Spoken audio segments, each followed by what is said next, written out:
Hi, and welcome to the next installment of my video diary on refurbishing my Granta Sports Tourer foldable canoe.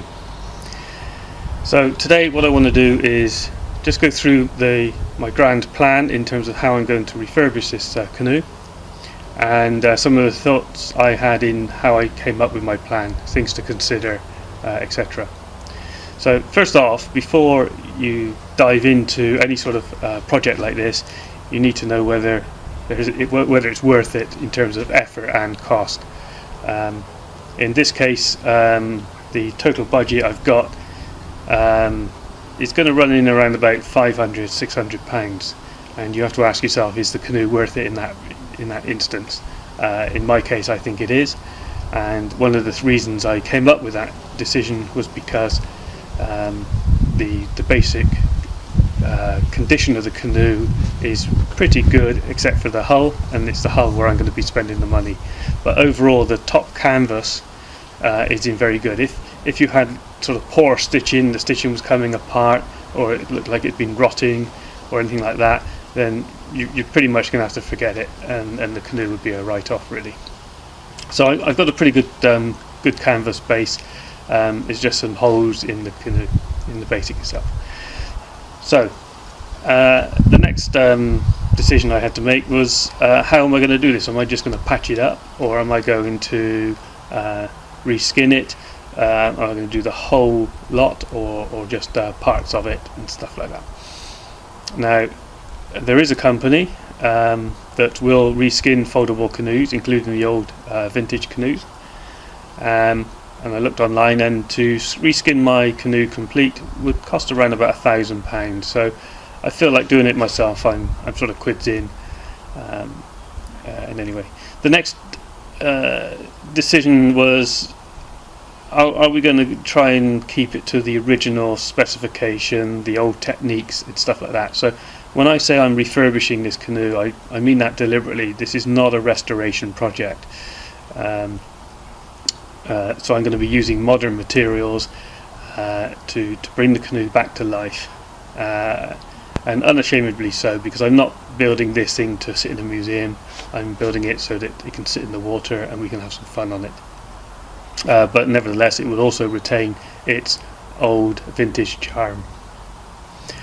So from the survey from my previous video, you'll see that there was some serious holes in the canvas, and there was some delamination of the rubber from the canvas as well.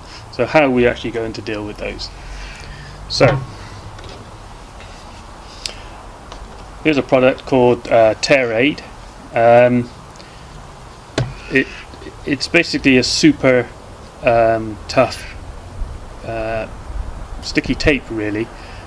Sticks to anything, in particular rubber, stuff like that. Now notice I've got what's called Type A. It comes in Type A and Type B.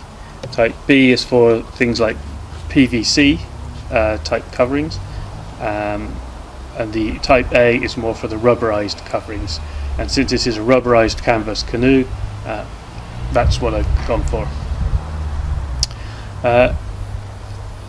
In terms of what material I'm going to actually cover the canoe with, I've chosen to go with Hypalon, which I've got some here, and it is basically a rubberized reinforced material, and it's used on the higher end rigid inflatable boats for all their sort of rubber inflatables. There are PVC alternatives, but the problem with that is I'm starting with a rubberized canoe. In order to get PVCs to stick to rubber, you have to go through some sort of process of putting in a sealing layer and then bonding the PVC on top of that. And there's a part of me that thinks that actually I think the Hypalon is a better quality material, a bit tougher, a bit stronger, a bit more in keeping with the original thing. It's not cheap. This is a 5-meter roll. It's enough to do the whole canoe, but it costs £400. Now, in order to save a little bit of money, I will accept a small, because the canoe is 5.5 meters long, and I bought a 5 meter roll, so I will accept like a fold or an extra piece at the end, just to save myself 70 or 80 quid and ending up with lots of waste Hypalon. So the other sort of stuff that you need is some stuff called toluene, which is a great cleaner for Hypalon fabrics, and it's a good way of preparing the surface to take a good bond. Obviously we'll go through the process of how we do that in the next video, but we're using sandpaper and to key it and all this sort of stuff, but this is the stuff to use to sort of prepare and clean the edges and get the glue off the edges and stuff like that for a nice neat finish.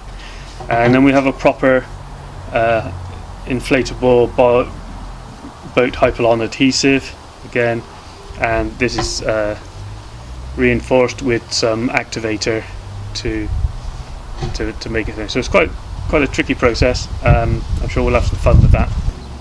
Now ideally, in order to recover the canoe, you would assemble the canoe and drape over the material over the top of the canoe and bond it like that. But because this is a canvas on frame canoe, I'm not going to be able to push down hard on the covering in order to get a good bond, and so I'm going to try a different approach. And so what I'm going to do is lay the canoe along its side so that I have a nice flat piece and treat each side separately.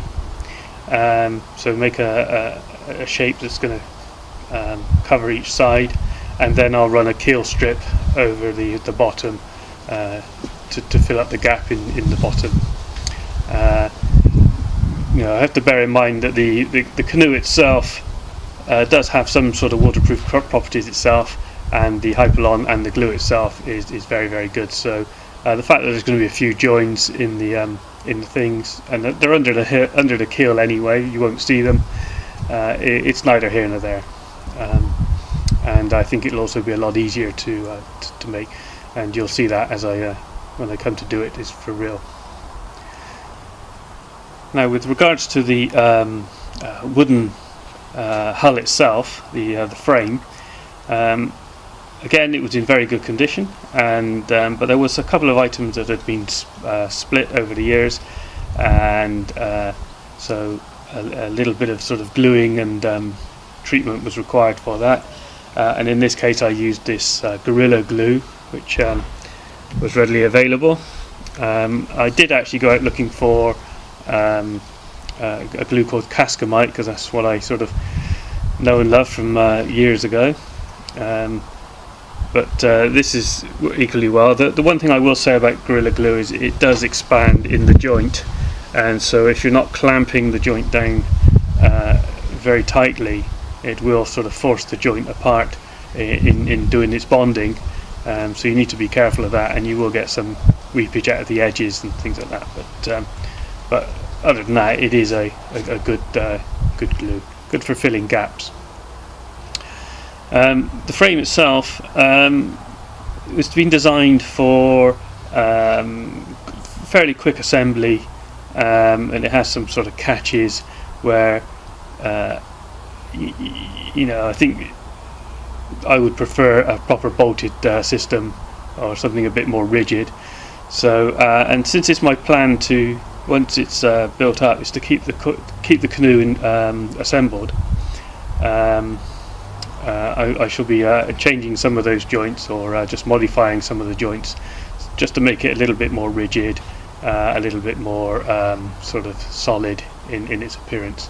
What I will do is keep the two ends separated from each other, so that I can take the strain off the canvas over the winter, and then in the summer we just sort of put it together. And hopefully, if I could sort of collapse it so I just get it into two halves, it makes it a lot easier to transport as well. A 5.5 meter canoe on the top of my Corsa is going to be a bit, a bit unwieldy, shall we say.